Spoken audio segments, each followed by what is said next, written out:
east of Mandeville Canyon. এটি loss অ্যাঞ্জেলসের Pacific প্যালিসেডসের দৃশ্য। বাতাসের গতি আর আগুনের তীব্রতা এতটাই যে সরে যেতে বাধ্য হচ্ছে খোদ দমকল কর্মীদেরই। ফলে নিচে থাকা দমকল কর্মীদের হেলিকপ্টারে করে নিরাপদ স্থানে নেওয়া হয়। লস অ্যাঞ্জেলসে সক্রিয় 6টি দাবানলের মধ্যে অন্যতম প্যালিসেডস। সেখানকার সরকারের সবশেষ তথ্যে জানা গেছে 21,000 অধিক হেক্টর এলাকা নিয়ে সক্রিয় এই সর্বগ্রাসী দাবানল। গত মঙ্গলবার থেকে নিয়ন্ত্রণ আনা গেছে মাত্র 8%। দ্বিতীয় অবস্থানে থাকা ইটনে 13,500 হেক্টর এলাকা নিয়ে জ্বলছে। সেখানে মাত্র 3% আগুন বাগে এসেছে। যদিও এরই মধ্যে দাবানলে এই দুই অঞ্চলের প্রায় কয়েক হাজার একর পুড়ে ছারখার। পরিস্থিতি নিয়ন্ত্রণে রীতিমতো যুদ্ধে নেমেছে দমকল বাহিনীদের পাশাপাশি অন্যান্য জরুরি বিভাগও।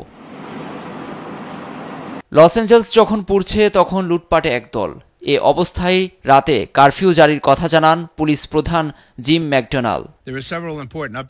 লস অ্যাঞ্জেলেসের যেসব এলাকায় লোকজনকে সরিয়ে নেওয়া হচ্ছে সেখানে কারফিউ থাকবে।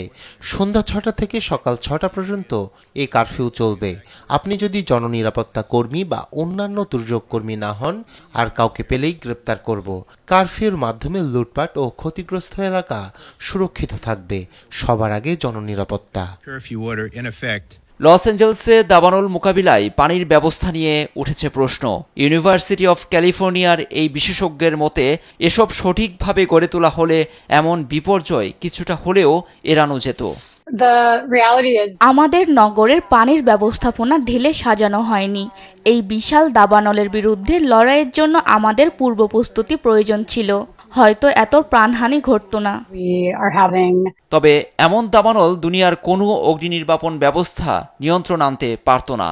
এ ধরনের জন্য আগাম ব্যবস্থা খুব একটা কাজে দেবে বলে মনে করেন না লস অ্যাঞ্জেলসের পানি বিশেষজ্ঞ গ্রেথ পিয়ার্স। লুৎফর কবির, নিউজ ডেস্ক, দেশ টিভি।